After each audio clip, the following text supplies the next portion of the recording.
അസ്സലാമു അലൈക്കും വറഹ്മത്തുള്ളാഹി വബറകാതുഹു.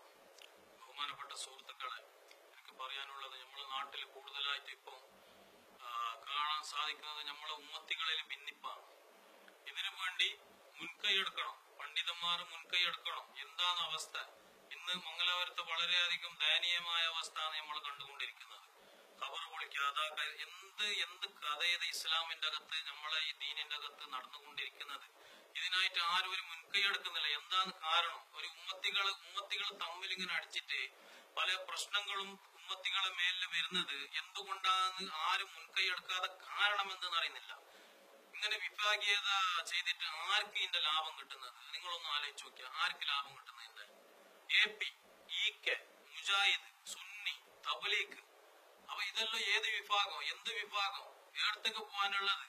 അപ്പൊ നിങ്ങൾ ഇങ്ങനെ തമ്മിൽ തല്ലി ചത്തവിന് സ്വർഗം ആർക്കൂടെ ഉണ്ടാക്കിനപ്പോ? അപ്പൊ സ്വർഗം ആർക്ക് ഉണ്ടാക്കിനത്? മൃഗങ്ങൾക്ക് പോകാൻ വേണ്ടിട്ടാ?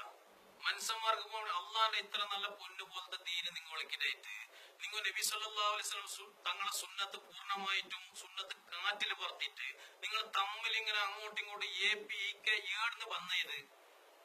അപ്പൊ ഈ പണ്ഡിതന്മാരുണ്ട്, വലിയ പണ്ഡിതന്മാരുണ്ട്. കേരളത്തില് പറഞ്ഞെങ്കിൽ ഏറ്റവും ഇന്ത്യയിൽ വെച്ചിട്ട് മുത്തുകളാണ് പണ്ഡിതന്മാരുള്ളത്.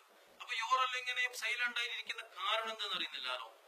അപ്പൊ ഞമ്മൊന്ന് ആലോചിക്കേണ്ടത് എന്ത് കഥ, എന്ത് ഇത് ഇങ്ങനെ ഉമ്മത്തി തമ്മിൽ അടിച്ചിട്ട് ഇങ്ങനെ ഇതായിട്ട് ആരാന്റെ ഉമ്മാന്റെ മക്കളല്ല മരിച്ചിട്ട് പോകുന്നവരൊന്ന് കത്തിക്കുത്തോ ഇതെല്ലായിട്ട് എന്താവശ്യമുണ്ട്? ഇതാ ദീന് പഠിപ്പിച്ച അല്ലാഹു റസൂല് നബി സല്ലല്ലാഹു തങ്ങളും സഹാബാക്കൾ പഠിപ്പിച്ച ദീന ഇതാ.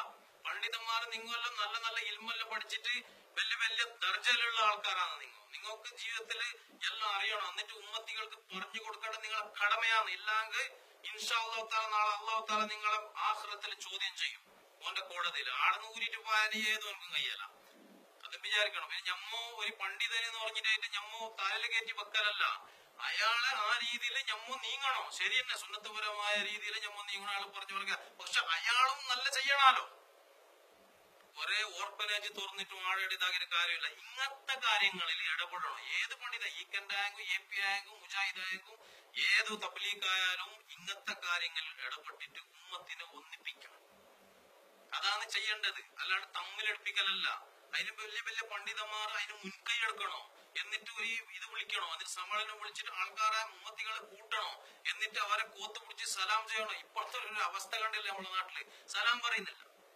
സ്വന്തം കുടുംബക്കാർ, ഒരു മുജാഹിദോട് സലാം പറയുന്നില്ല, തബ്ലീഗിന്റെ സലാം പറയുന്നില്ല, പിന്നെ മറ്റൊരു സുന്നിയലിന്റെ സലാം പറയുന്നില്ല, ഓരോരുത്തന്റെ സപ്പിൽ നിൽക്കുന്നില്ല, ജമാഅത്തിന്റെ സപ്പിന്റെ ബാക്കിൽ നിൽക്കുന്നില്ല. മറ്റോന് മാനിസ്കാർ ഏടുന്ന് വന്ന ഇതല്ലോന്ന്? എന്ത് കഥ ഇത്? ഏടുന്ന് വന്ന? നബി സല്ലല്ലാഹു അലൈഹി വസല്ലം ഇങ്ങനെ നിങ്ങൾക്ക് പഠിപ്പിച്ചത്? ഈ രീതിയിലാണ് നമുക്ക് നീങ്ങേണ്ടത് ദുനിയാവില്. അപ്പൊ ആഖിറത്തിലേക്ക് പോകേണ്ടവയാരും എല്ലാവരും കൂടെ തന്നെ അങ്ങോട്ടും ഇങ്ങോട്ടും കത്തിയും കുത്തിയും AP, EK ആയിട്ട് ഇങ്ങനെ ജീവിച്ചെങ്കിൽ മതിയാ ജീവിതകാലോളം. അപ്പൊ ഇതിന് അർത്ഥം വേണ്ട. എന്ത് കഥ, എന്ത് ഇത്? AP ഉസ്താദിനോട് എനിക്ക് പ്രത്യേകിച്ച് പറയാനുള്ളത്, നിങ്ങളില്ലെങ്കിൽ ഭയങ്കര ബഹുമാനമുള്ള ഏറ്റവും നല്ല ഒരാളാണ്.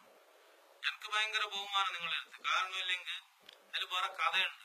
നിങ്ങൾ ചെയ്യുന്നെല്ലാം നല്ല കാര്യങ്ങളാണ്. എത്ര അൽഹംദുലില്ലാഹ് നിങ്ങൾ കേരളത്തിൽ അറിയപ്പെടുന്ന ഒരു മുത്താണ്. പക്ഷെ നിങ്ങൾ ഇങ്ങനത്തെ കാര്യത്തിൽ നിങ്ങൾ ഇടപെടണം നിർബന്ധമായിട്ടും. എന്നിട്ട് ഈ വിഭാഗീയത ഒന്ന് അവസാനിപ്പിക്കണം പ്ലീസ്.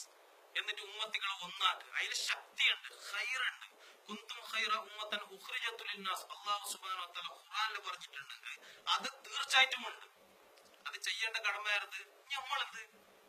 ഞമ്മ ചെയ്തില്ലെങ്കിൽ പിന്നെ ആര് ചെയ്യും? അപ്പന്മാര് വന്നിട്ട് ചെയ്യോ? അല്ലാഹു തആല പറഞ്ഞിട്ട് നിങ്ങളെ കൊണ്ട് ദീന് നടത്താൻ കഴിഞ്ഞില്ലെങ്കിൽ ഞാൻ കാഫിരിങ്ങളെ കൊണ്ട് ദീന് നടത്തുന്നു. ആ ഒരു അവസ്ഥക്ക് ഇന്നെത്തി. മനസ്സിലായില്ലേ? ഇതല്ല ഈ റോഡ് സൈഡുള്ള പന്തൽ കെട്ടിട്ട് കുറെ കൊടി പിടിച്ചിട്ട് പ്രസംഗിച്ചിട്ടൊന്നും കാര്യമല്ല.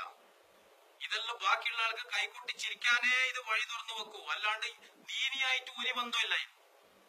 ദീൻ എന്ന് പറഞ്ഞെങ്കിൽ അല്ലാഹു റസൂലിന്റെ മുക്കമ്മൽ സുന്നത്ത് പൂർണ്ണമായിട്ട് പിൻപറ്റിട്ട് ദീന്റെ പരിശ്രമം ചെയ്ത ഓനാണ് അഹ്ല സുന്നത്ത് വൽ ജമാഅത്ത്. തൂക്കട ഞമ്മളെ പോലത്തെ കിട്ടുമ്പോ ശല്യല്ല അഹ്ല സുന്നത്ത് വൽ ജമാഅത്ത്. അതെല്ലാവരും വിചാരിക്കണം. മനസ്സിലായില്ലേ? കുറെ പ്രസംഗം പറഞ്ഞിട്ടും ഓന്റെ കുറ്റം പറഞ്ഞിട്ടും സ്റ്റേജിൽ നിന്നൊരു കാര്യമില്ല. സ്റ്റേജിൽ കയറിയ പാടിനെ അള്ളാനെ പറ്റി പറയണം. ആദ്യം ഓന്റെ ഖുദ്റത്തിനെ പറ്റി പറയണം, ഈമാനെ പറ്റി പറയണം. ഈമാന് മസ്ബൂത്താണ്. ഒരു പേടി ഭയം ഉമ്മത്തിന്റെ ഉള്ളിലേക്ക് ഇട്ട് കൊടുക്കണം പണ്ഡിതന്മാർ. മനസ്സിലായില്ലേ? എന്നിട്ട് എന്ത് ചെയ്യണോ? ഹദീസ് പറയണം. എന്നിട്ട് ഉമ്മത്തികൾക്ക് ഫിക്ർ വേണോ ഹദീസിന്റെ? സഹാബാക്കൾ ഇത്ര കഷ്ടപ്പെട്ടിന്, ഭാര്യമാരെ വിധവാക്കിന്, മക്കളെ എല്ലാരും യത്തീമാക്കിയിട്ട് ഞമ്മക്കും വേണ്ടിട്ട് ഫ്രീ ആയിട്ട് കിട്ടിയ കൽമ, ഫ്രീ ആയിട്ട് കിട്ടിയത് ഇല്ലാന്ന് ഏതെങ്കിലും അപ്പന്മാരെ ഏതെങ്കിലും ആലയില് പോയിട്ട് മുറുകാമാറ്റ അള്ളാക്കിനെങ്കിൽ ഇന്ന് ആലയില് നാർന്നുണ്ടാട്ടിന് ചാണത്തിൽ മുങ്ങിയിട്ട് എല്ലാവരും. ഈ ഉമ്മത്തിനെ ഇത്ര വലിയ ഹൈറായ ഉമ്മത്തായിട്ട് ഉമ്മാന്റെ ബാറ്റിന് കൽമയോട് കൂടി പുറത്തുകീച്ചത് അള്ളാന്റെ വലിയ തെറ്റായി. അതിനാണ് നിങ്ങൾ ഈ തമ്മിലടിച്ചിട്ട് ഇങ്ങനെ ചാകുന്നത്. അള്ള പറഞ്ഞത് എന്തിനു അള്ള സ്വർഗം ഉണ്ടാക്കി, എന്തിന് സിറാത്ത് പാലുണ്ടാക്കി, എന്തിന് ഇങ്ങനെ ആക്കാൻ വേണ്ടിട്ടാ? 72 73 വിഭാഗം ആവുന്ന മാത്രമേ നിങ്ങളോട് ആക്കണോന്ന് പറഞ്ഞിട്ടില്ല. അത് ആയിക്കോളൂ, അതിന് നിങ്ങൾ നോക്കണ്ട.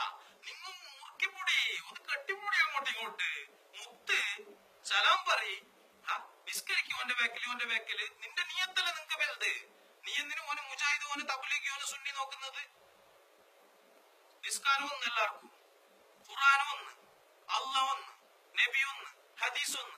നിങ്ങൾ എന്തിനോ ആടെ പറയുന്നത്? അപ്പോ ഒരു ബസ് ബുദ്ധി ഉണ്ടെന്ന് ചിന്തിക്കാനല്ലേ ഉള്ളൂ. ഇത് എല്ലാം ഒന്ന് ഫോളോ ചെയ്യുന്നല്ലോ ഒന്ന്. നിങ്ങൾ ആർക്ക് അടുത്ത് എത്താനാകുമ്പോ അങ്ങോട്ടും ഇങ്ങോട്ടും ഇപ്പൊ എന്ത് സംഗതി? എപ്പോഴും ഓർമ്മ വെച്ചോ, ഇത് ആഖിറത്തിലേക്കൊന്നും വരല്ല.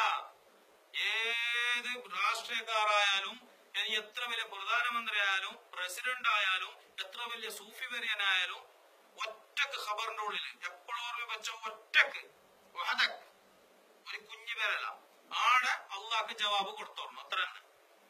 ഇങ്ങനെ ആയതുകൊണ്ടല്ലോ നമ്മളെ ദീനൊന്നും മുമ്പോട്ട് പോകല. ഇതെല്ലാം മുൻകൈ എടുത്തിട്ട് അള്ളാഹും റസൂലിനും പേടിച്ചിട്ട് ആര് ദീന്റെ പരിശ്രമം ചെയ്യുന്നവോ അള്ളാഹു താല ഓൻക്കുണ്ടല്ലോ ദുനിയാവിലും ആഖിറത്തിലും ഹൈറായിട്ട് കൊടുക്കും. അതിൽ ഒരു സംശയമില്ല. ഇത് ഞമ്മോ എല്ലാം അറിഞ്ഞുകൊണ്ട് തെറ്റ് ചെയ്യുന്നതാണ്. എല്ലാരെയും ആരോട് കാട്ടും എല്ലാരും പറയും എന്തെന്ന്? ശരി തന്നെ, സ്വർഗം ഉണ്ട് ശരി തന്നെ, ഞാൻ വിശ്വസിക്കുന്നു. ഖബർ ഉണ്ട് ശരി തന്നെ, ഞാൻ വിശ്വസിക്കുന്നു. മരിച്ചതിന് ശേഷം ജീവിതം കൊണ്ട് വിശ്വസിക്കുന്നു. നരകം കൊണ്ട് എല്ലാം അറിഞ്ഞിട്ടായിട്ട് തെറ്റ് ചെയ്യുന്ന